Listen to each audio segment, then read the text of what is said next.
అందరూ ఎలా ఉన్నారు? బాగున్నారా? మేమైతే చాలా బాగున్నాము. మీరు కూడా అందరూ బాగుండాలని మనస్ఫూర్తిగా కోరుకుంటున్నానండి. ఈరోజు వీడియో ఏంటంటే ఈవినింగ్ బ్లాగ్ అయితే మీతో షేర్ చేస్తున్నాను. మంగళవారం నైట్ మాట, ఈవినింగ్ నుంచి నైట్ వరకు మేము ఎలా టైం స్పెండ్ చేస్తామనేది అయితే మీతో షేర్ చేసుకుంటున్నాను. ఈ వీడియో కనుక నచ్చినట్టయితే లైక్ చేసి షేర్ చేసి కామెంట్ కూడా చేయండి.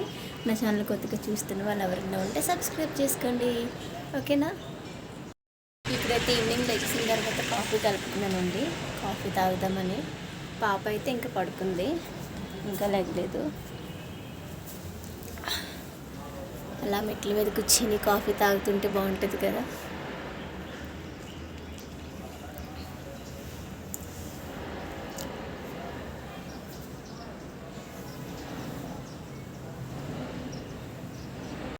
మా పాపను లేపుతున్నాను, చూసారు ఎలా వచ్చిందో.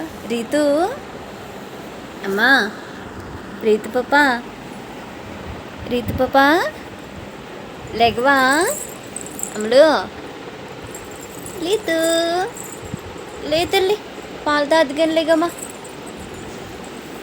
రీతు, హాయ్ రీతు. చూసారా ఎంత మత్తిగా పడుకుందో. టైం అప్పుడే 6 అయిపోతుంది, ఇంకా లేగలేదు రీతమ్మ. రీతు పాలు తాగవా నువ్వు? అమ్మా రీతు పాప ఇంకా పడుకుంటుందంటే మత్తుగా ఉంది పాపం. ఎలాగైనా కూడా లేపాలి, ఎందుకంటే 6 అయిపోతుంది కదా. కొంచెం పాలు పట్టించాలి లేపి. ఇంకొకరిదాన్ని అలా ఉన్నాను. మా హస్బెండ్ కూడా ఇంకా రాలేదు, వస్తున్నారంటే దారిలో ఉన్నారని చెప్పారు, ఫోన్ చేశారు ఇందాక. పాపలు లేపేశానండి. ఇప్పుడు ఇది గల చూస్తుందా. హాయ్ చెప్పు రీతు. హాయ్, నిద్ర అయిపోయిందా? పాలు తాగుతావు తల్లి? రీతు, ఓ రీతు పాప పాలు తాగుతావమ్మా? ఇంకా కళ్ళు మూస్తూ ఉంది, నిద్రమ్మ తీరలేదు పాపం. టైం 6 అవుతుంది. ఇప్పుడు వరకు వచ్చుంటారు ఎవరైనా. చిన్ను బుజ్జి చిన్నేది, ఏ దొంగ పాప ఇది, దొంగ పాప. అమ్మో హాయ్ చెప్పు. హాయ్ ఫ్రెండ్స్, ఇప్పుడే లేచాను నేను, చెప్పు.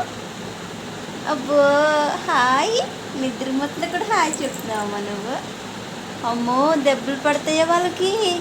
అలా చెప్పకూడదు తల్లి, అలా చెప్పకూడదు. నో, సారీ చెప్పు. సారీ చెప్పు. అమ్మో అలా చెప్పకూడదు తల్లి. ఇలా అంటే దెబ్బలు పడతాయని చెప్తుంది మీ అందరికీ కదా రీతు కదా. మేము ఏదన్నా అన్నా కూడా అలాగే చెప్తుందండి, దెబ్బలు పడతాయని చెప్తుంది. అది అలవాటు అయిపోయి మీకు కూడా అలా చూపిస్తుంది వేలు కదా రీతమ్మా. నో అలా చెప్పకూడదు, సారీ చెప్పు. ఇంక ఇప్పుడైతే పాపకు పాలు కలిపి ఇచ్చేస్తానండి. ఇప్పుడు పాలు కలిపి తీసుకొచ్చానండి. ఎలా తాగుతుందో చూడండి, పట్టుకోకుండా. బాటిల్ పట్టుకోమా, బాటిల్ పట్టుకో, పడిపోద్ది.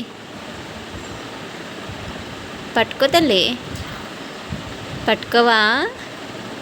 అబ్బో హాయ్ బాటిల్ పట్టుకో తల్లి, పడిపోద్ది.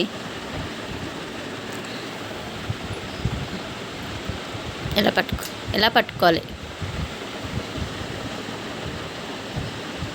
మా హస్బెండ్ వచ్చారండి డ్యూటీ నుంచి, కాఫీ కలిపేసి ఇచ్చాను, కాఫీ తాగుతున్నారు. మరి కాఫీ బాగుందా? తాగేసి ఇంకొంచెం పొయ్యి అంటావేంటి? Hi Ritu, hi. ఇక్కడైతే పాలు పెట్టానండి, పాపకి కాచేసి ఫ్రిడ్జ్లో పెడతాను అనమాట. ఇక్కడైతే వస్తున్నా నాకు నేను కూడా. ఇక్కడైతే చిన్న పుచ్చిక ముక్క ఉంటే ఇది కూడా ముక్కల కింద కట్ చేసి పెట్టేస్తున్నాను ఫ్రిడ్జ్లో, తినడానికి ఉంటుంది కదా అని. మార్నింగ్ అయితే కర్రీ ఉంది, ములక్కాడ టమాటా కర్రీ. ఇక్కడ వచ్చేసి రైస్ పెట్టాను, రైస్ అవుతుంది. ఇప్పుడైతే మేము కిందకి వెళ్తున్నాము, ఎందుకంటే నా బండికి ఏమంటారు మనీ అది ఏమంటారు? బండి పెంట మీద పాడేస్తున్నాం. చెప్పు. అది పెంట మీద అది పాడేస్తున్నాం. ఏమంటారు? పొద్దున ఎవరైనా కావాలంటే తీసుకోమని. కాదు, ఇది అంటారు అది. ఇక్కడైతే డిన్నర్ చేస్తున్నామండి. టీవీ పెట్టుకున్నాము, ఇంకా అందుకనే వాయిస్ ఓవర్ అయితే ఇస్తున్నాను. మళ్ళీ కాపీరైట్స్ పడిపోతాయి కదా, అందుకనేసి ఇంకా భోజనం అయితే చేస్తున్నామండి. ఇక్కడ మా పాపకి అయితే ఇందాకే పెట్టేశాను, అయిపోయింది. ఇంకా మా హస్బెండ్కి పెట్టి ఇంక నేను కూడా భోజనం చేస్తున్నాను. ఇంక మధ్యాహ్నం కర్రీ ఉంది కదండి, ఇంకా దానితోటే తినేస్తున్నాము. ఇంట్లో ఎలాగో పచ్చళ్ళు కూడా ఉన్నాయి, కాలీఫ్లవర్ పచ్చడి, ఇంకా అది వేసుకుని అయితే తింటున్నాను. పచ్చళ్ళు అయితే చాలా ఇష్టం అండి మాకు. పచ్చళ్ళు ఉంటే సరిపోద్ది, కర్రీస్ కూడా అవసరం లేదు, అంత ఇష్టంగా తింటామన్నమాట. ఇంతకీ ఈ వీడియో నచ్చిందా మీకు? నచ్చితే లైక్ చేసి షేర్ చేసి కామెంట్ కూడా చేయండి.